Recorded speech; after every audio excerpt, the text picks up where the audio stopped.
Alors, comme je le disais dans une précédente vidéo, parmi les applications de la réduction, il y a la résolution d'équations matricielles. On va résoudre des équations matricielles là maintenant. Donc, pourquoi c'est une application de la réduction? Parce que des équations matricielles, on a envie de dire que si on sait diagonaliser, alors on peut se ramener à la dimension 1. Ce qui ne veut pas dire qu'on sait tout résoudre en dimension 1. Il y a des tas de polynômes qu'on ne sait pas résoudre, et même théoriquement, par radicaux, on ne sait pas les résoudre. Mais si on sait le faire en dimension 1, on a envie de dire qu'il y a des chances de savoir le faire en dimension quelconque quand on a le côté diagonalisable. Mais quand ce n'est pas diagonalisable, c'est plus cher. Faut payer un peu plus avec des théorèmes style Jordan, etc., des invariants totaux. Alors, là maintenant, on attaque directement. On est sur un corps dont on ne connaît pas la nature. À la limite, si vous voulez, vous le faites d'abord sur C. Mais on est sur un corps dont on ne connaît pas la nature. Il faut résoudre, dans mn de cas, l'équation x3, x cube, donc moins x égale 0. Voilà.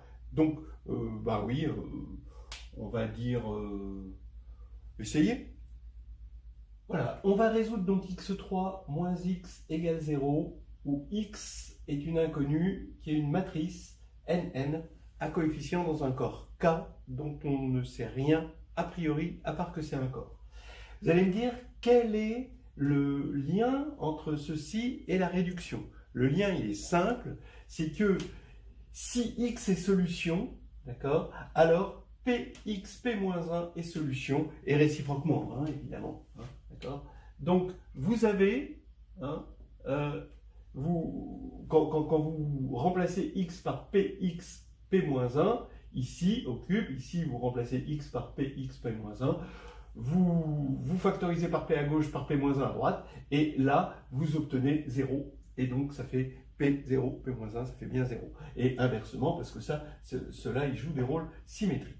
Donc, ça veut dire quoi? Ça veut dire que les solutions, l'ensemble des solutions est stable par conjugaison. Donc, c'est une réunion, l'ensemble des solutions est une réunion de classes de similitude. Et la réduction, c'est l'étude des classes de similitude. Donc, voilà. Voilà le lien. Et donc, ça veut dire quoi dans notre stratégie de preuve? C'est de chercher des formes normales. C'est-à-dire, une fois que vous avez une forme normale, vous saturez la classe de similitude de cette forme normale et vous obtenez toute une classe de similitude. Et après, vous cherchez toutes les formes normales solutions et ça va vous donner toutes les classes de similitude solutions, donc toutes les solutions, puisque c'est réunion de classes de similitude. Voilà la stratégie.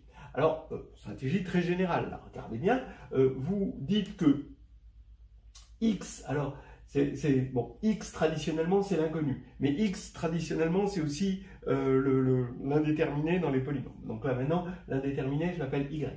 Je suis en train de regarder y cube moins y dans l'algèbre des polynômes k de y. Donc maintenant, ce polynôme-là annule la matrice x. D'accord? C'est ça mon équation.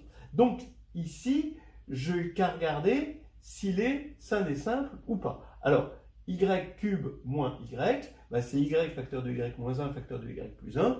On a trois éléments qui semblent différents. Oui, attention, ils sont différents, caractéristiques différentes de 2, parce qu'en caractéristique 2, 1 est égal à moins 1. Donc je vais faire deux cas, la caractéristique différente de 2 et la caractéristique égale 2, que vous pouvez regarder dans une deuxième lecture, c'est un petit peu plus impliqué. Et borderline. Over the line!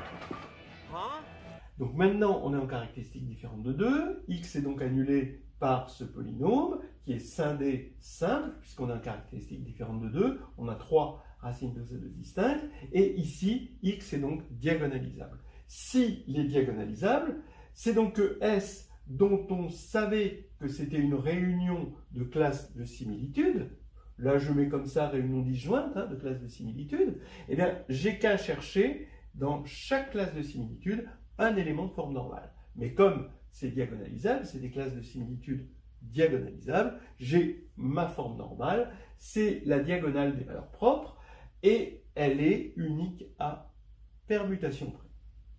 Mais ces valeurs propres, ça veut dire que x est forcément et réciproquement de la forme P diag de lambda 1 jusqu'à lambda n fois P-1, c'est ça la diagonalisabilité, où P parcourt GLN de K, c'est ça les classes de similitude, et les lambda I, forcément, étant donné que c'est les valeurs propres de x, elles sont annulées par le polynôme. Ça, c'est quelque chose qu'on sait. On sait que les valeurs propres d'une matrice sont toujours annulées, sont racines de tout polynôme annulateur. Maintenant, la réciproque est fausse, d'accord, parce qu'on n'a pas pris le polynôme caractéristique ou le polynôme minimal, on a pris juste un polynôme annulateur. Alors, je vais donner un exemple. Donc, ici, on va prendre n égale 2, donc on est en dimension 2, on a des matrices de 2. Ben, les diagonales, donc je m'intéresse juste aux formes normales, ça va être 0, 0, oui, ça, on va avoir la matrice nulle ici, là la matrice identité, là la matrice moins identité. Bon, elles sont bien solutions de l'équation, vous pouvez vérifier. Et puis, la matrice diagonale 0, 1, 0, moins 1, 1, moins 1, et voilà, c'est tout. Donc on a 6 classes de similitudes, puisque on peut avoir les formes normales. Pourquoi 6? Eh bien, on a un cas général, combinatoire, d'accord? On regarde le nombre, donc ici K1, ça va représenter le nombre de 0 que je vais mettre, K2 le nombre de 1 et K3 le nombre de moins 1. Les KI sont positifs ou nuls, d'accord, là par exemple K2 et K3 sont nuls, et il faut que la somme K1 plus K2 plus K3 soit égale à n, d'accord. Donc ici par exemple K1 est égal à 2 et puis les deux autres sont nuls. Là, ici, K1 est égal à 1, K2 est égal à 1, donc la somme, ça fait bien 2. Bon, alors, il faut connaître le cardinal. Si on veut connaître le nombre de classes de conjugaison, il faut connaître le cardinal de l'ensemble des triplés d'éléments positifs tels que la somme fait n. Et ça, ça se fait facilement, c'est n plus 2, facteur de n plus 1 jusqu'à 3, et on divise par factoriel n.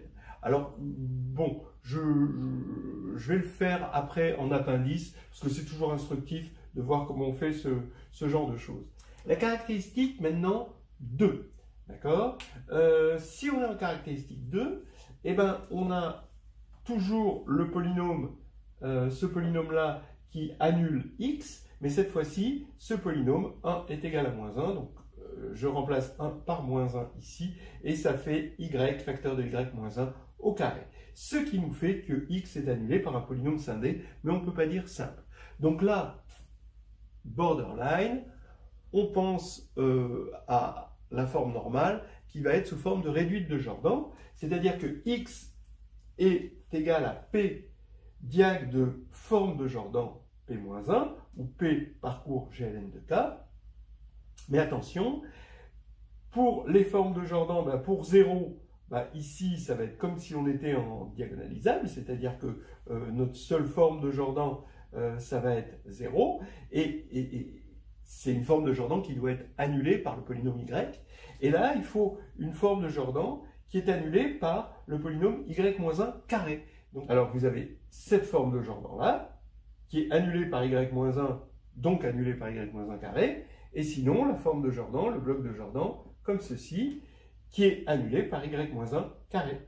D'accord ? Et après, les autres blocs de Jordan, par exemple ceci, d'accord ? Et eux, ils ne sont pas annulés par y-1 carré, ils sont annulés par y-1 cube. Donc ceux-là, on les vire. Donc ça veut dire que la diagonale, maintenant c'est une diagonale par bloc, si elle est de la forme JNI de lambda I, d'accord ? Donc ce que j'appelle JNI de lambda I, ça va être ici lambda I avec des 0 et des 1, et la taille c'est NI, d'accord? Ça va être ça, JNI de lambda I, ok? Et si lambda I égale 0, forcément NI égale 1, d'accord? Donc ça va être le bloc, juste le bloc nul. Si lambda I égale 1, maintenant, eh bien ni est égal à 1, donc c'est ça, ce bloc-là, ou 2, ça va être ce bloc-là. Voilà. Voilà, puis maintenant, à permutation près, bien sûr, donc je peux commencer par les blocs 0, les blocs 1, et après, les blocs doubles. Ça veut dire qu'au niveau combinatoire, si on veut compter le nombre de classes de conjugaison, donc ça va être encore une fois l'ensemble des solutions de cette équation, c'est une réunion de classes de conjugaison. Maintenant, on connaît les formes normales. À partir du moment où vous connaissez les formes normales, vous saturez votre classe de conjugaison en passant par la conjugaison par P, et vous avez toutes les solutions. Et combien il y a de formes normales, donc combien il y a de classes de conjugaison, ça va être l'ensemble des triplés K1, K2, K3, tel que K1 plus K2 plus 2 K3, cette fois-ci, puisque là, on a un truc qui compte double, hein, d'accord. Ici, la somme doit être égale à n, puisque toutes ces matrices par bloc, donc K1, ça va être le nombre de 0, K2, ça va être le nombre de blocs 1, et K3, c'est le nombre de blocs comme ceci, 1, 0, 1, 1. Et bien sûr, la somme doit faire n. Voilà. Donc ça, je le calcule en appendice, et puis je vous laisserai après calculer ça comme exercice. Par charité, là je vous donne quand même la réponse, puis après vous trouvez. Il faut calculer le terme en Tn dans le développement de Taylor de 1 sur 1 moins t carré, 1 moins t2. Voilà. Il faut chercher le terme en Tn de ça en faisant des dérivés. Voilà. Alors, juste un petit calcul de combinatoire sur le nombre de classes de conjugaison. On avait trouvé donc que x cube moins x en caractéristique différente de 2 égale 0 possède combien de classes de conjugaison? Autant de fois qu'on peut mettre dans un n-uplet, d'accord, des 0, des 1 et des moins 1. Voilà. Et on va fixer cet ordre. On commence par les 0, ensuite les 1 et les moins 1. Comme ça, comme c'est à permutation près, le fait de mettre les 0 d'abord, les 1 ensuite et les moins 1 après, ça va nous permettre d'avoir une forme normale pour l'ordre. Alors, donc, je vais appeler... Je veux savoir combien j'ai de classes de conjugaison, donc combien j'ai de façons de trouver K1, 0, K2, 1, K3, moins 1, avec les KI, bien sûr, positifs ou nuls, on peut ne rien mettre du tout, et surtout que K1 plus K2 plus K3 est égal à n. Donc le nombre de triplés possibles comme ça, je l'appelle AN, et je veux calculer A indice n. Alors ce que je dis, c'est que je regarde cette série géométrique avec les K1, la même, en fait c'est exactement la même série géométrique, mais je l'indexe par K2 et ici par K3. Donc c'est une série infinie, attention. Hein.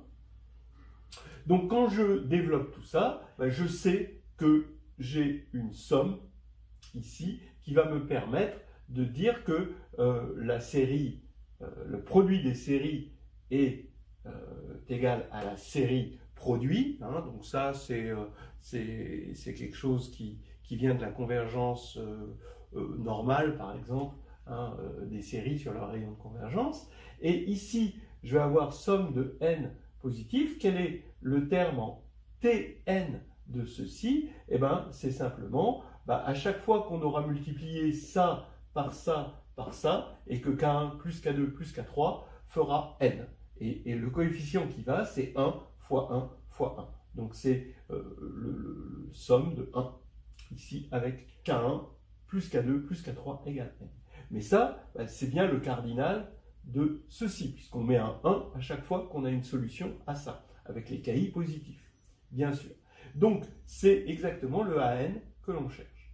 Donc ça veut dire que le AN, c'est le terme en Tn de ce produit-là.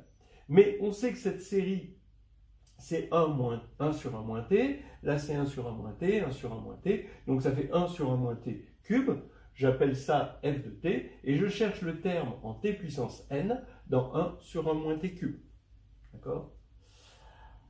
Eh bien, je le connais, d'après Taylor, d'après la formule de Taylor, ce terme-là, on a unicité de la décomposition de Taylor, et donc ce terme-là, AN, c'est Fn de 0 sur factoriel n. Voilà, ça, c'est ma formule de Taylor pour f. Eh bien, Fn de t, je dérive, je sais dériver un truc comme ça, il y a un moins qui vient du fait qu'on a un exposant négatif, et un moins qui vient de ça, qui se compense, et donc ça va faire, quand je vais dériver, une première fois, ça va faire 3 sur 1 moins t puissance 4, d'accord? Et en général, je dérive n fois, ça fait 3 fois 4 fois jusqu'à n plus 2, comme ça j'ai bien n facteurs, sur 1 moins t facteur de n plus 3. Donc maintenant, j'ai plus qu'à calculer AN. Alors AN, ça fait Fn de 0 sur factoriel n. Et donc quand je vais poser t égale 0 ici, j'ai 3 fois, etc. J'ai le produit de 3 jusqu'à n plus 2, et il faut diviser par factoriel n. Donc voici le résultat général, c'est-à-dire le nombre de classes de conjugaison. Par exemple, si on a n égale 2, donc on a 0, 0, c'est la diagonale de 0, 0, on regarde juste les formes normales, 2, 1, 1, moins 1, moins 1, 0, 1, 0, 2, 0, moins 1, et 1, moins 1, voilà. Et donc on en a, donc il faut que je rajoute des diags ici, et donc c'est exactement, on en a 6 exactement, et effectivement pour n égale 2, on regarde cette formule, ça fait 3 fois 4 sur factoriel 2, et ça fait 6. On avait un polynôme qui était scindé simple, après un polynôme scindé pas simple. Bon, il faut quand même qu'on regarde un petit peu ce qui se passe s'il n'est pas scindé, mais quand même simple. Bon. Bon, après ça deviendra un petit peu compliqué. Quand je dis pas scindé mais quand même simple, ça veut dire pas scindé sur un corps, et puis simple quand on passe à la clôture algébrique. C'est-à-dire là on va être sur R et C. Donc on va résoudre x3 plus x égale 0 quand x appartient à Mn de R. Donc si vous voulez le faire, vous ne regardez pas. Je vais déjà lancer une stratégie. On a toujours le fait que l'ensemble des solutions est une réunion de classes de conjugaison. Ça reste vrai, ça ne change pas. Mais de classes de conjugaison de Mn de R. D'accord? On travaille sur R, on veut des solutions sur R. Et la stratégie, c'est la suivante. On monte, c'est-à-dire on travaille sur C, et ensuite on descend, c'est-à-dire que les solutions qu'on a cherchées sur C, on regarde lesquelles sont réelles et on fait du tri. D'accord? Et vous voyez bien que, je ne sais pas si vous préférez monter ou descendre, mais en tout cas, monter, c'est facile, parce que aller travailler sur C, c'est le paradis.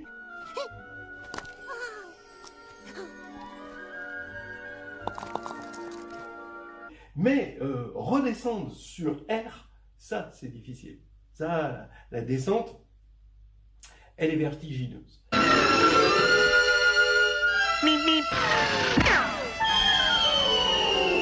Donc, allons-y. On va faire d'abord monter la partie facile, c'est-à-dire y3 plus y. On le regarde dans C de y et on le factorise. Ça fait y facteur de y moins i facteur de y plus i. Bon, là, c'est scindé simple sur C. Donc, c'est exactement comme tout à l'heure. L'ensemble des solutions de cette équation, mais cette fois-ci sur C, donc je mets indice C, c'est l'ensemble des P diag de lambda I P-1 quand P parcourt GLN de C, et lambda I, c'est mal choisi quand même, lambda K égale 0, I ou moins I. D'accord? Voilà, exactement comme tout à l'heure, où on avait 0, 1 et moins 1. Donc ça, c'est exactement comme tout à l'heure. Bon, donc ça y est, ça c'est fait. Et maintenant, il faut chercher les solutions réelles. C'est-à-dire qu'il faut chercher SC inter Mn de R. D'accord? Voilà. Alors, on va dégainer un théorème que je prouverai en appendice par la suite. Si A et B sont dans Mn de R, alors, et que B est C semblable à A, d'accord? C'est-à-dire il existe P dans GLN de C tel que B égale P A P-1, alors il existe P0 dans GLN de R tel que B égale P0 A P0-1. Ça veut dire que autant il est évident que si A et B sont R semblables, alors elles sont C semblables, autant il n'est pas évident, mais vrai, que si A et B, mais attention, A et B réelles sont C semblables, alors elles sont R semblables. Voilà.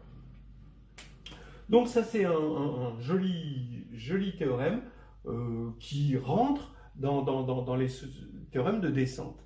Et très généralement, dans la réduction, la descente n'est pas si pire.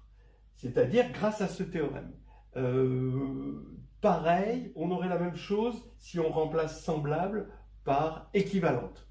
Donc deux matrices réelles, si elles sont équivalentes sur C, elles sont équivalentes sur R. Bah oui, puisqu'elles ont même rang et que le rang est indépendant du corps de base. En revanche, la descente est vertigineuse dans le cadre de la congruence. La congruence, c'est affreux. Si A et B, par exemple, si on regarde C et R, juste le cas de C et R, si A et B sont réelles, symétriques réelles par exemple, hein, et qu'elles sont congruentes sur C, et bien là, elles ne seront pas forcément congruentes sur R, et c'est là qu'apparaît la signature. Sur C, c'est le rang qui va être l'invariant total, et sur R, ça va exploser avec toutes les signatures possibles à rang donné. Bon, ça, je le dis, et puis voilà. Donc, on va le démontrer, mais pour l'instant, bon, on est dans la logique de la résolution de l'équation. Je vais juste le dire autrement. On va dire c'est une autre formule, c'est un corollaire si vous voulez, mais en fait c'est même pas un corollaire, c'est une autre formulation de ce théorème.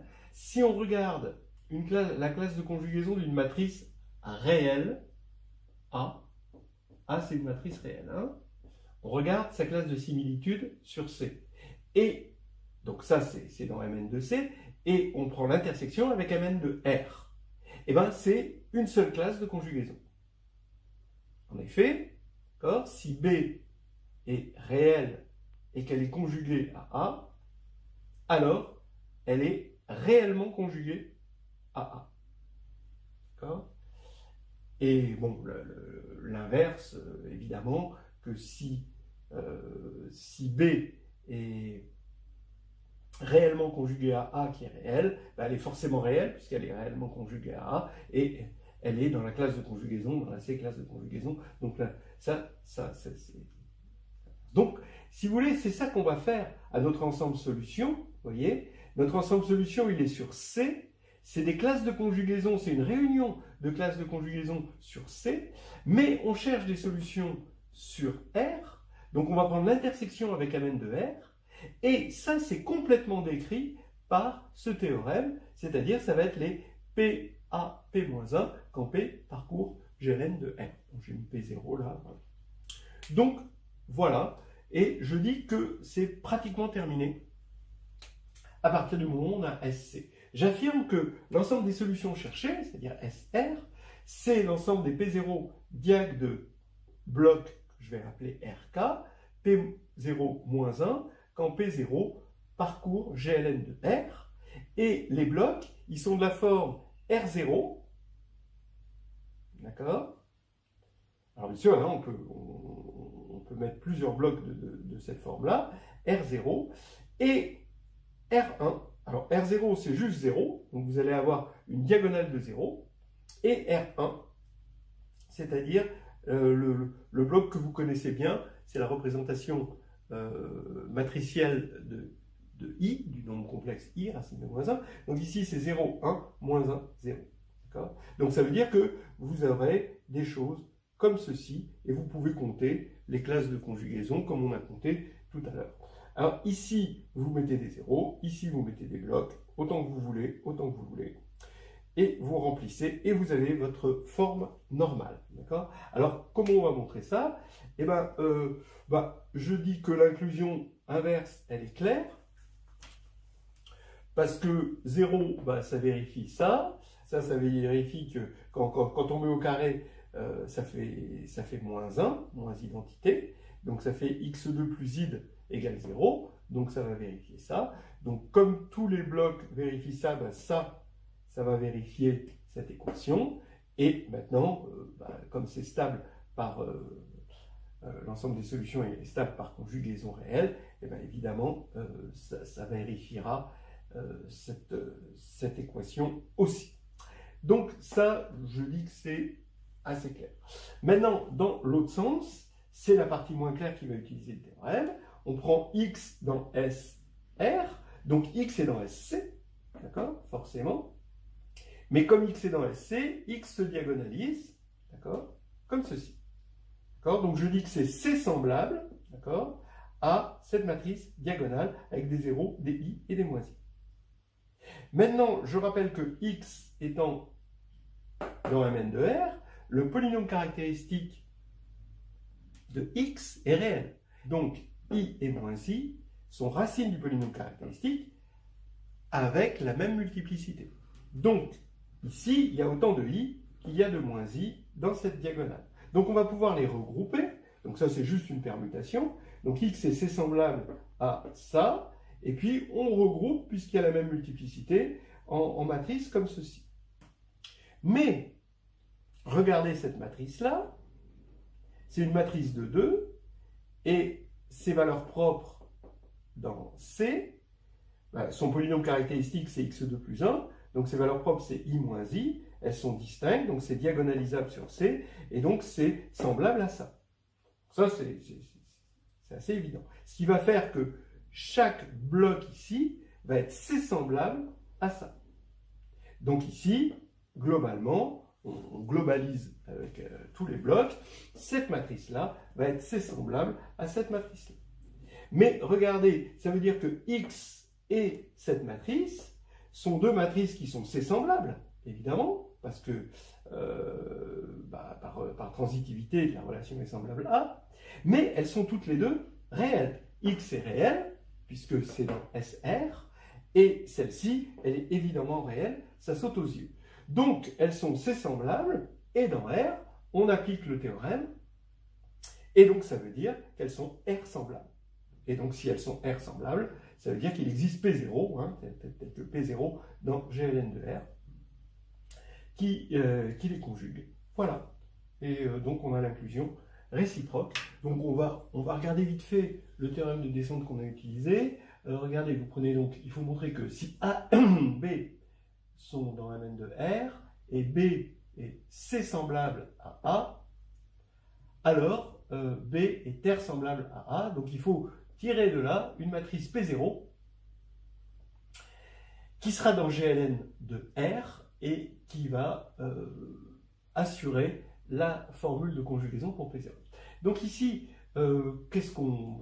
Voilà, ça c'est les hypothèses, et je veux trouver ma matrice P0 dans GLN de R. Donc ici, j'écris BP est égal à PA, bien sûr. P, comme c'est une matrice complexe, je l'écris U plus IV avec U et V des matrices réelles. Donc je regarde la partie réelle et la partie imaginaire, en quelque sorte, de P. Ce qui va faire que je vais avoir BU plus IBV égale UA plus IVB, en développant ici. Mais là maintenant, comme j'ai des matrices réelles là, je vais pouvoir identifier et je vais identifier les parties réelles et les parties imaginaires des matrices. D'accord? Donc BU égale UA et BV égale V. Là, il y a un mirage et on croit qu'on a gagné. Ouais, parce qu'on se dit BU égale UA, donc B égale UA U moins 1. Et on en a même une deuxième, B égale V à V moins 1. Ben non, parce que rien n'assure que U et V sont inversibles. Donc c'est là le gros problème, et même le mirage, si on est pressé d'arriver. Donc il faut encore travailler. On n'a pas de matrice inversible a priori, mais on peut faire des combinaisons de ces matrices, et des combinaisons réelles. Ici, je prends T dans R, bah, par combinaison, j'ai B U plus TV est égal à U plus TV A. Bon, donc si j'arrive à trouver une matrice ici, donc qui est forcément réelle, parce que U, V et T sont réels, et inversible, parmi toute cette famille, je me donne plus de chances d'avoir ici une matrice inversible. Donc il faut que je regarde, que j'observe le déterminant de ça. Donc le déterminant de U plus TV, que je veux montrer qu'il existe un T dans R, tel que ce déterminant est non nul, d'accord? Donc ce que je peux en dire déjà pour l'instant, c'est que c'est un polynôme. Donc je prends un polynôme, je l'évalue en T, et effectivement, ça me donnera z de U de TV. Donc attention, tel que c'est défini, ça c'est une fonction polynôme, mais je prends un polynôme qui correspond à cette fonction polynôme. Donc là, Q, attention, c'est un polynôme en... Bon, là j'ai repris l'indéterminé x, R de x, et c'est-à-dire, il est aussi dans C de x, forcément, puisqu'il est dans R de x. Alors, on veut donc, on a dit, que ce polynôme-là, qui est dans R de x et donc dans C de x, possède une non-racine, c'est-à-dire ne s'annule pas en un réel. D'accord? Et c'est ça qui va nous assurer que U plus TV sera inversible et on aura gagné, puisqu'on aura ça. Donc, maintenant, R est un ensemble infini. Or, les racines d'un polynôme, a priori, c'est un ensemble fini. D'accord? Donc, il y a forcément une non-racine. Sauf, ça c'est le deuxième mirage, d'accord? Sauf qu'il y a un polynôme qui a une infinité de racines, c'est le polynôme nul. Donc, il faudrait dire un polynôme non nul sur C possède un nombre fini de racines. Même un polynôme non nul possède un nombre fini de racines. Donc, si on veut pouvoir l'appliquer à R, qui est infini, il faut montrer que Q est non nul. Oui, ben oui, Q est non nul en tant que polynôme ici, donc en tant que polynôme ici, ça revient au même, hein, ils partagent le même zéro, hein, c'est deux trucs. Donc ici, pourquoi il est non nul? Parce que quand je vais l'évaluer en I, alors j'obtiens det de U plus IV. Et, bah oui, mais det de U plus IV, c'est P. Et det de P, c'est non nul parce que P, il est dans GLN de C. Donc ici, c'est non nul. Et puisque Q de I est non nul, ça voulait dire que Q est non nul en tant que polynôme complexe, donc en tant que polynôme réel aussi. Voilà. Et donc on a gagné. On a prouvé que ce T existait parce que R est infini et que Q possède un nombre fini de racines. Voilà. Alors, je signale le grand théorème de descente qu'on peut trouver prouvé dans les histoires hédonistes. Hein, c'est que c'est très général, hein, d'accord? On vient de le montrer pour l'extension R dans C, l'extension de corps, mais quand on prend deux corps, K et L, alors avec A et B dans Mn de K, donc dans le corps qui est en bas, d'accord? Et bien, si on arrive à montrer que A et B sont L semblables, d'accord, avec un P dans GLN de L, alors elles sont K semblables. Et donc ça, c'est un théorème très fort. Alors on continue sur les équations matricielles. On se fixe une matrice B dans Mn de C et on veut discuter sur les solutions de l'équation xk égale B. Alors, on ne va pas résoudre l'équation, on va voir quelques petites obstructions, on va voir quelques petits problèmes, mais c'est toujours intéressant d'en discuter. D'abord, le premier problème, c'est que c'est pas comme tout à l'heure, on n'a pas, ça ne correspond pas à un polynôme en x qui s'annule, sauf si b c'est lambda identité évidemment, mais c'est pas un polynôme en x qui s'annule, et donc ça ne va pas être une réunion de classe de conjugaison. Bon, ça c'est déjà une première chose. Ensuite, bon, je vous le dis tout de suite, hein, on va donner quelques petites indications. Si vous voulez aller plus loin, ce serait intéressant de regarder le problème de maths générale d'agrég externe de 2010, qui fait, bon, qui fait bien le point sur la question, et qui va plus loin évidemment, que ce qu'on va faire dans un seul tableau.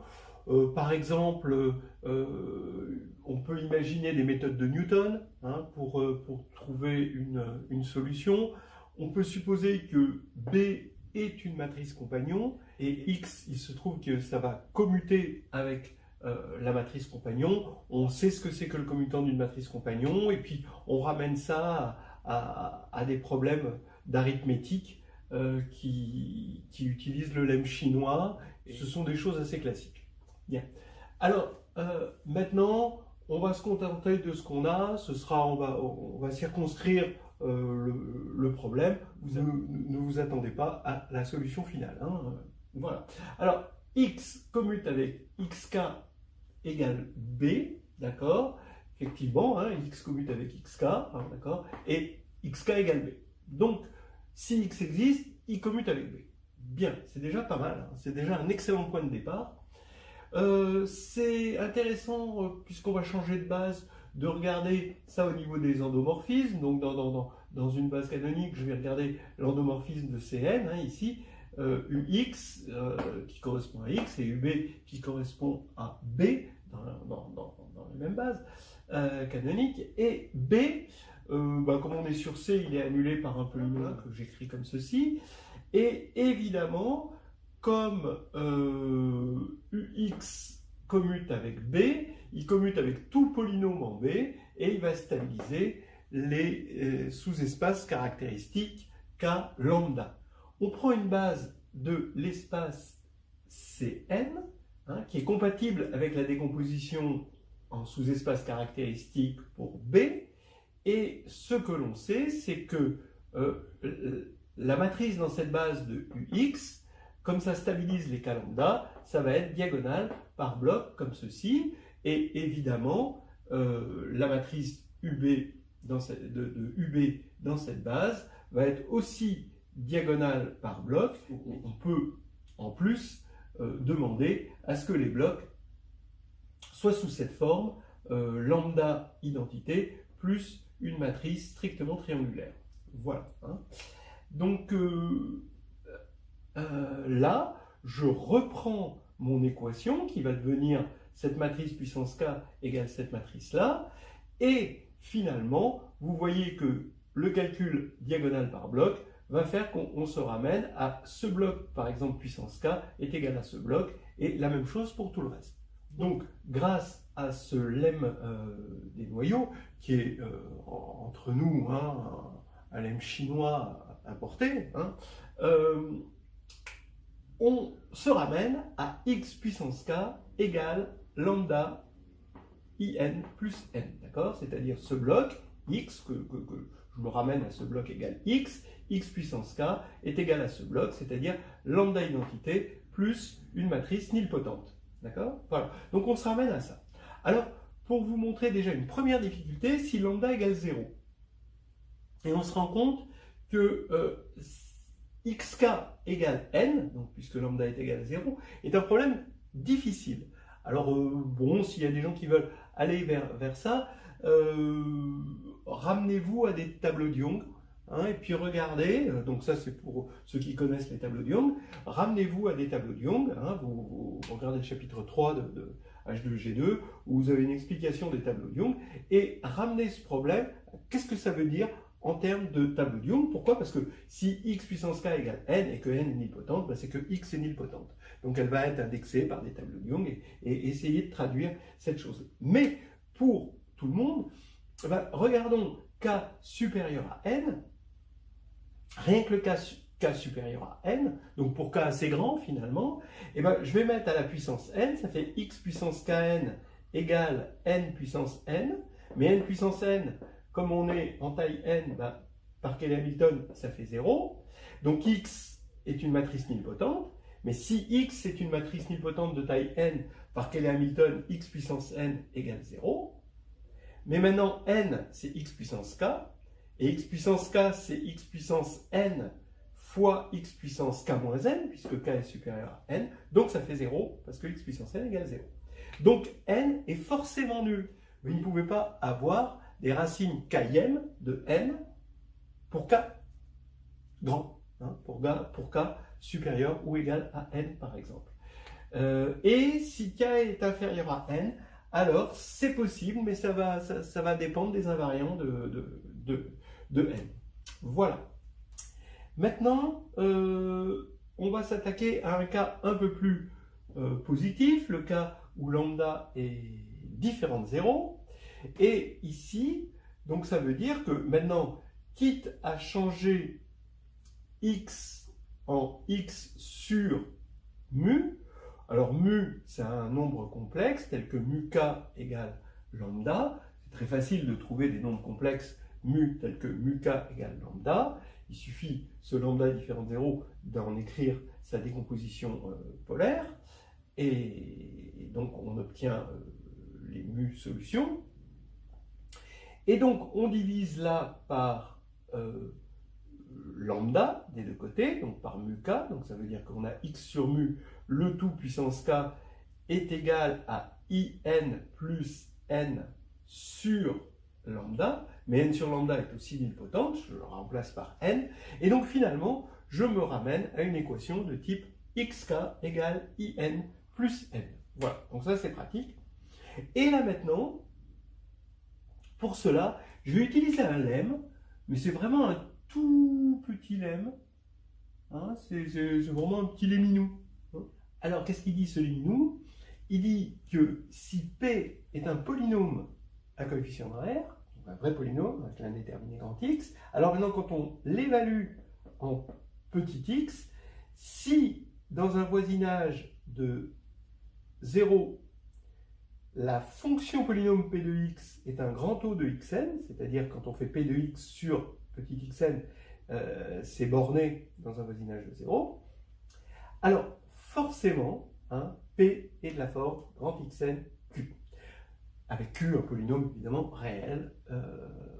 Voilà. Et bon, alors cet exercice, vous devez savoir le faire, c'est quelque chose qui est important à savoir faire. Hein. Comment on montre ça? Il faut montrer que xn divise p, et donc on fait la division euclidienne de p par xn. Donc p égale xn q plus r, et puis r, bah, ça va être un polynôme de degré inférieur à n-1, inférieur ou égal à n-1, mais je vais l'écrire ici, donc par l'absurde, je vais supposer que R est non nul, et donc je vais l'écrire Rn-1, Xn-1, plus etc., plus Rk, Xk. Je vais supposer que Rk est le minimum, tel que petit rk est différent de 0 par l'absurde, puisque R, j'ai supposé par l'absurde qu'il était non nul. Donc maintenant, je calcule Px sur Xn. P de x sur xn, on va avoir, on divise par xn, il va rester q de x, qui lui est borné. Et là, il se trouve que ça va être équivalent, r de x sur xn va être équivalent à rk de xk sur xn, donc rk sur x puissance n-k. Je rappelle qu'ici, rk est non nul, c'est pour ça que j'ai le droit de prendre l'équivalent. Le reste, c'est quand x tend vers 0, c'est plus petit. Donc ici, je peux prendre cet équivalent-là, mais ici, c'est quelque chose de non borné, et donc c'est pas possible, parce que ça, c'était censé être borné. Donc c'est absurde. Ce qui est absurde, c'est d'avoir pris R non nul, donc R égale 0, et Xn divise P. Donc ça marche bien. Voilà. Donc ce petit lemme, d'accord, maintenant, je vais l'appliquer. Alors, regardons, je regarde 1 plus x puissance 1 sur n, et je regarde, ça c'est des fonctions en x, hein, et x réel dans un voisinage de 0, et je regarde la formule de Taylor. La formule de Taylor, elle me donne un polynôme, ici, de degré n-1, plus un grand O de xn. D'accord? Donc maintenant, je prends cette formule-là, et je la mets à la puissance n. Quand je la mets à la puissance n, ici, je vais utiliser le binôme de Newton pour avoir ux puissance n. Et puis le reste, eh ben, je vérifie que je vais avoir un nombre fini de termes et que chaque terme est un grand O de xn. D'accord? Donc globalement, je vais avoir un grand O de xn ici. Donc ici, j'ai cette formule-là. D'accord? Et maintenant, je vais appliquer mon petit lemme au polynôme P égale 1 plus grand X moins grand U, où U c'est un polynôme, attention, U c'est un polynôme réel, d'accord? Moins grand U puissance N, pardon, d'accord? Donc ça va être ça, mon polynôme P, et comme mon polynôme P est un grand O de Xn quand X est dans un voisinage de 0, ça veut dire que mon polynôme P est divisible par X puissance N. Donc j'ai 1 plus x égale u puissance n plus xnq. Donc j'ai remonté une formule de Taylor à un niveau polynomial. Ça, c'est quand même assez instructif, je trouve. Et pourquoi je la remonte à un niveau polynomial? Parce qu'il faut remonter au niveau polynomial pour l'appliquer à une matrice. Donc ça va me faire identité plus n égale u de n puissance n plus n puissance n q de n. Mais n puissance n, comme n est nilpotente, par Kelly Hamilton, ça fait 0. Et ici, ça fait u de n puissance n. Donc ça veut dire qu'on a trouvé une matrice qui est racine nème de in plus n. Donc on en a trouvé une, mais évidemment, il y en a d'autres. Voilà. On arrive à la fin de ces petits problèmes d'équation, mais j'aimerais dire encore une dernière chose. Oui, comme épilogue, disons que les équations matricielles, là, on n'est pas dans le bon cadre pour faire des équations matricielles en général. Je vais essayer juste de vous donner une indication pour certains qui voudraient aller plus loin. Hein. Bon, les autres, c'est pas la peine. Mais pour ceux qui veulent aller plus loin, regardez quel est le bon cadre pour les équations matricielles. Commençons par l'équation du premier degré, AX égale B. Alors, A, X et B sont des matrices juste rectangulaires, de sorte à ce que cette multiplication elle ait un sens. Et donc, ça veut dire que B, ça va vers un K puissance MB vers un K puissance N, et A va d'un K puissance MB vers le même K puissance N, d'accord? Puisque là, ici, l'image de B est dans le même environnement que l'image de A. On veut un X qui aille de l'espace de départ de B vers l'espace de départ de A, d'accord? Voilà, comme ceci. Donc, je l'ai mis en pointillé ici. Eh bien, pour cela, donc c'est une équation X avec paramètres A et B, il faudrait que A et B soient sous des formes normales. C'est-à-dire qu'on va s'arranger à changer de base, mais on a le droit de changer de base ici, de changer de base ici, et de changer de base ici. Là, cette fois-ci, on a 3 changements de base. D'accord? Et on veut avoir une forme normale pour le couple AB, d'accord? Modulo ces 3 changements de base. Mais attention, hein, vous ne pouvez pas faire n'importe quoi, parce que ici, il va y avoir quand même une base commune entre l'espace d'arrivée de B et l'espace d'arrivée de A. Donc, c'est pas n'importe quoi.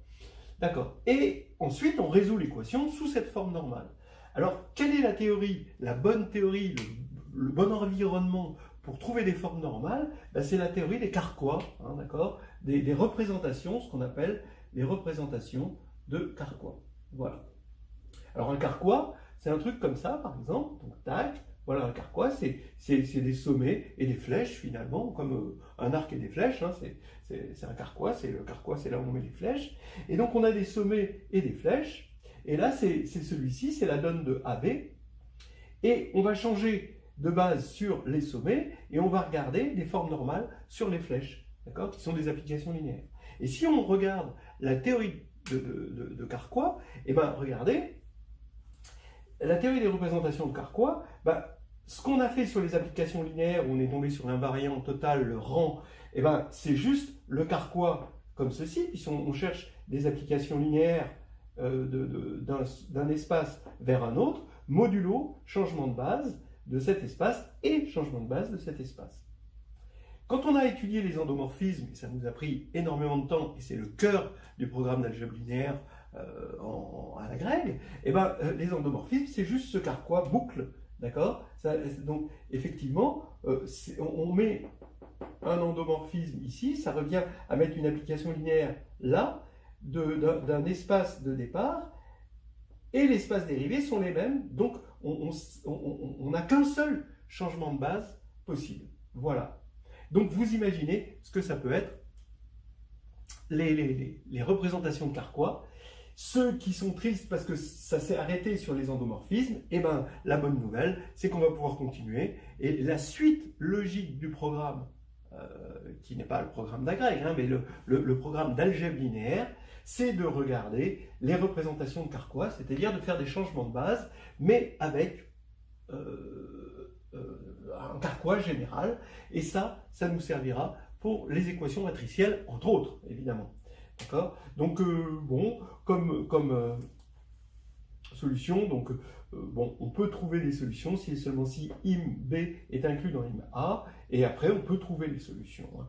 Ça peut se faire à la main, hein, sans représentation de Carquois, mais la représentation de Carquois, je dis que c'est la bonne théorie et le bon cadre pour faire ceci. Par exemple, si on veut résoudre AX B égale C, et ben, d'inconnu X, la matrice, et ben, regardez, vous avez B ici, suivi de X, suivi de A, voilà, AXB, et ça, il faut que ce soit égal à C. Il faut trouver X, c'est en pointillé ici, et bien ça va revenir à chercher les représentations. On veut une forme normale pour ABC, pour se retrouver dans une équation un peu plus simple, tout en restant très générale, modulo changement de base, et ici, ça revient à étudier les représentations en fait, de ce Carquois-là. Voilà. Alors donc c'est fait dans le chapitre 3 d'un H2G2 qu'on a fait avec, que j'ai fait avec Jérôme Germany, le chapitre 3 de H2G2, mais c'est le H2G2 de 2015, c'est un espèce de gros pavé de presque 650 pages ou quelque chose comme ça, et c'est un recueil de choses qu'on peut faire avec la grecque, et pour aller plus loin, le chapitre 3 rentre complètement dans ce cadre-là. Voilà. Alors, dans la dernière vidéo, j'ai fait une petite typo, c'est-à-dire que dans le AK IN plus N, quand j'ai résolu à la fin, j'ai fait comme si K était égal à N qui est la taille de la matrice. Désolé. Bah, je disais justement à Saïd, ce pauvre plouc avec les mauvais yeux qu'il a maintenant, va bientôt falloir mettre des filets au bord de la route, pour pas qu'il aille se foutre dans le ravin.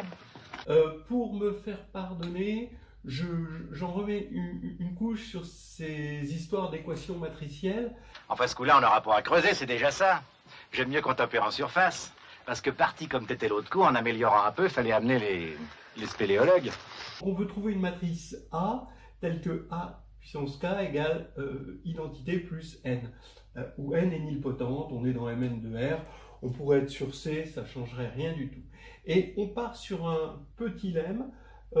Si P est un polynôme, tel que P de X, alors cette fois-ci, le petit lemme, je prends un petit taux de Xn, regardez la variante, hein, bon, dans un voisinage de 0, quand X est dans un voisinage de 0, alors X, alors cette fois-ci, N plus 1 divise P. Voilà. L'autre fois, on avait grand taux, d'accord, et ici, X, grand X puissance N. Bon, c'est pareil. Alors, donc la preuve, c'est exactement la même. Hein. On prend P, on veut montrer que xn plus 1 divise P. Donc on effectue la division euclidienne de P par xn plus 1. Donc il y a un reste de degré inférieur ou égal à n. Donc on a R de x ici sur x puissance n qui, d'après l'hypothèse, quand x tend vers 0, va tendre vers 0, puisque ça, ça va tendre vers 0. Hein. P de x sur x puissance n, par définition, tend vers 0. Ça, quand on divise par x puissance, on évalue en petit x, et on divise par x puissance n, ben, ça va tendre vers 0 aussi. Donc, ceci va tendre vers 0. Mais quand on développe R, eh ben, on se rend compte que, comme R est de degré inférieur ou égal à n, que R est forcément nul. D'accord, avec cette hypothèse. Bon, alors, donc, on a ça. Vous voyez, l'idée qu'on a derrière la tête quand on utilise le lemme, c'est de trouver un petit funiculaire qui va de l'analyse, c'est-à-dire la formule de Taylor ici, à l'algèbre, c'est-à-dire l'arithmétique des polynômes, la divisibilité des polynômes. Ceci, on va pouvoir l'évaluer en n. Voilà, une matrice nilpotente. Donc, regardons, et là, cette fois-ci, je vais essayer de ne pas faire d'erreur. Quand tu roules devant moi, j'emporte même un moteur de rechange. On prend 1 plus x puissance 1 sur k, et non pas 1 sur n comme j'avais fait tout à l'heure, et on le développe. Voilà. On va jusqu'à x puissance n, on obtient un polynôme grand U, et ici, plus un O de xn. Ça, c'est notre formule de Taylor. D'accord? Maintenant, on met tout ça à la puissance k. Lui, je l'appelle u de petit x. C'est un polynôme évalué en x. Mais maintenant, ça devient ici u de x plus o de xn, le tout à la puissance k. Ici, j'ai mis à la puissance k des deux côtés. Et là, je développe par Newton. Ça fait u de x puissance k. Et puis, bon, bah, je vais avoir un nombre fini de termes. Et à chaque fois, j'aurai o de xn que je peux mettre en facteur d'un truc fini, donc c'est un O de xn. Voilà. Maintenant, ça y est, je vais pouvoir appliquer mon lemme ici à ce O de xn là, c'est-à-dire que quand je vais faire ça moins ça, j'ai un polynôme évalué, mais je peux le relever en un vrai polynôme. Et donc j'ai un 1 plus x moins u de grand X, puissance k, d'accord, est égal à xn plus 1 q, puisque ce polynôme est divisible par xn plus 1. Et là maintenant, une fois que j'ai ça, ça y est, je peux l'évaluer en une matrice. A priori, là, je l'évalue en n, la matrice nilpotente, ce qui veut dire que je vais avoir identité plus n moins u de n puissance k est égal à n puissance n plus 1 q, et n plus 1 n puissance n plus 1, ça fait 0, parce que n est nilpotente et qu'on est dans Mn de R. Bon, j'aurais pu même prendre 1 degré de moins. Mais bref, j'ai ceci, d'accord? Et vous voyez quelle était l'idée. Ceci, c'est analytique, mais un nilpotent, c'est finalement un O de x puissance n, oralement, hein, puisque quand on remplace x par n, ça fait 0. Voilà, hein, donc c'est ça un petit peu l'idée. Oui. Timothy Van Hollander, d'Anvers. Ta vision, mon cher Daniel, me paraît, comment dire, assez navrante. Ah bon? Bien. Maintenant, on peut se demander U de n qui va être ici, donc il suffit de prendre A, hein, de poser A égale U de n. Oui, ok. C'est une solution, mais est-ce que cette solution est unique? Non, hein, déjà, vous voyez par exemple, vous prenez A2 égale identité, hein, d'accord, juste n égale 0, hein, grand n égale 0, bah, vous voyez que vous avez A2 égale identité, vous avez tout un monde, hein, vous avez toutes les symétries, d'accord, d'accord, puisque A2 égale identité, c'est la formule générale des symétries, donc des symétries, hein, il y en a plein, hein, d'accord. Mais il y a moyen de dire oui, c'est unique si on impose que A est unipotente aussi. Voilà, l'explication c'est la suivante. Si on impose A unipotente, pourquoi on a unicité? Eh bien, en gros, parce qu'on a une fonction. Alors, si vous ne la connaissez pas, allez la voir, elle est expliquée dans le chapitre 6 de NH2G2, c'est la fonction exponentielle des matrices, et il y a un exercice dans H2G2 qui explique pourquoi on a une bijection, en fait un homéomorphisme, entre les nilpotents et les unipotents. Donc les nilpotents, je vous rappelle que c'est le spectre 0, et les unipotents, ça veut dire que le spectre est réduit à 1. D'accord? Donc en gros, là ici, on va avoir les matrices trigonalisables avec 0 sur la diagonale, et là, les matrices trigonalisables avec des 1 sur la diagonale quand on les a trigonalisées. Et là, on a l'exponentielle entre les deux, et l'exponentielle fait son job d'exponentielle, c'est-à-dire exponentielle de a plus b. Si a et b commutent, alors ça fait exponentielle de a fois exponentielle de b. Mais il faut qu'il y ait ce petit codicile que a et b doivent commuter. Donc, si on se ramène à a unipotente, je prends, donc vous voyez, si ça c'est l'exponentielle, j'ai le droit de parler de log. Attention, je n'ai pas le droit de parler de log de matrice en général, mais c'est comme en complexe, il y a une exponentielle, mais il n'y a pas de log, hein, déjà en complexe. Donc ici, je peux parler entre ça et ça. Là, étant donné que c'est une bijection, je peux parler de la réciproque, mais juste, je me restreins à ça. Donc, si A est unipotente, A puissance K est unipotente, c'est unipotente, je prends le log des deux côtés, et ça fait K log de A, à cause de la formule de l'exponentielle, K log de A égale log de I plus N, et ça fait que log de A est unique, il suffit de diviser par K, et si log de A est unique, eh ben A est unique ici. Voilà. Donc ça, c'était pour la question, si jamais vous la posiez. Est-ce qu'on a unicité? Ben, l'unicité, non, absolument pas. Déjà pour k égale 2 et n égale 0, on l'a pas. Et en plus, on peut l'avoir. Toutefois, on peut l'avoir si on impose que A est unipotente, ce qui est déjà pas mal. À ce propos-là, toujours dans le même genre d'idée, trouver une matrice telle que exp A, donc une matrice A, hein, telle que exp A égale in plus n, qui est exactement finalement le problème de la surjectivité ici.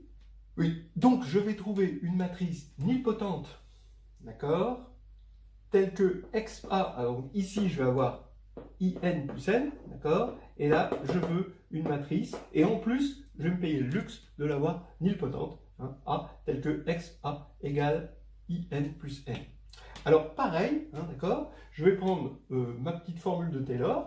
Ici, je vais jusqu'à x puissance n-1 et un petit o de x puissance n-1, d'accord? Donc j'ai ma petite formule de Taylor ici, avec ma somme alternée. Maintenant, ben, je fais exactement comme ici, c'est-à-dire là, j'ai pris la fonction inverse. Donc là, je prends la fonction inverse, donc je prends l'exponentielle, donc ça fait 1 plus x, et l'exponentielle de tout ça. Donc l'exponentielle de tout ça, ben, ça va faire l'exponentielle de ce que j'ai appelé ici u de x fois exponentielle de petit o de xn-1. Et là, ben, je développe mon exponentielle ici, u de x plus u de x2 sur factoriel 2 plus etc. etc. D'accord? Je m'arrête à u de x n-1 sur factoriel n-1. Et comme u de x est équivalent à x, et ben ici, je vais avoir après un o de x n-1, d'accord, quand je vais développer ça, et quand je vais multiplier par l'exponentielle de cette chose-là, je vais avoir aussi un o de x n-1, donc globalement, c'est un truc plus petit o de x n-1. Voilà, d'accord. Donc maintenant, grâce au lemme, je vais avoir ici un polynôme, donc je peux polynomialiser cette formule. Je vais avoir 1 plus grand X, égale, là je vais mettre des grands X partout, et ici je vais avoir, alors attention au truc, ici je vais avoir grand X n, petit n, fois Q. Et là, je vais pouvoir écrire ça en évaluant grand X en grand N. Donc ça fait IN plus grand N. Ici, je vais avoir n puissance n v de n, ce que j'appelle v de n. Donc v maintenant, c'est mon nouveau polynôme ici. V de x, ça c'est v de x. Et donc là, je vais avoir v de n plus n puissance n q. Mais ça fait 0 parce que n est nilpotente. D'accord? Et maintenant, je vous laisse vous convaincre que v de n, c'est exponentielle de u de n. D'après la définition de l'exponentielle, u de n, c'est exponentielle de u de n, c'est u de n plus u de n carré sur factoriel 2, plus etc. jusqu'à u de n puissance petit n moins 1 sur factoriel n moins 1, plus, et il y a d'autres termes après, mais à partir de la puissance n, u de grand N puissance n est nul. Parce que là, on peut factoriser, hein, ça c'est un polynôme en n, où on peut factoriser grand N, d'accord, quand on remplace x par n. D'accord. Donc ça fait 0, et donc ça fait que ça, c'est ça. D'accord. Voilà. D'accord. Et avec un égale ceci, où on s'est arrêté à n-1, parce qu'après, de toute façon, il n'y avait que des zéros. Donc vous voyez, on a trouvé, donc ici, cette matrice-là, je vous laisse vous convaincre qu'elle est nilpotente. D'accord.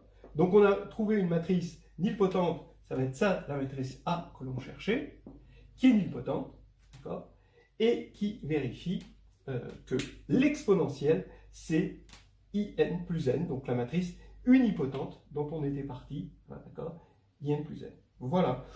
Bon, après, si on impose la matrice A unipotente, alors c'est unique. Bon, je vous laisse regarder ça. C'est un exercice de NH2G2. Hein. Voilà. Ce qu'il faut avec lui, c'est attendre qu'il s'épuise et surtout pas moufter. Hein. Si jamais t'as le malheur de dire un mot, un seul, c'est comme si tu mettais 2 thunes dans le bastringue, ça s'arrête plus.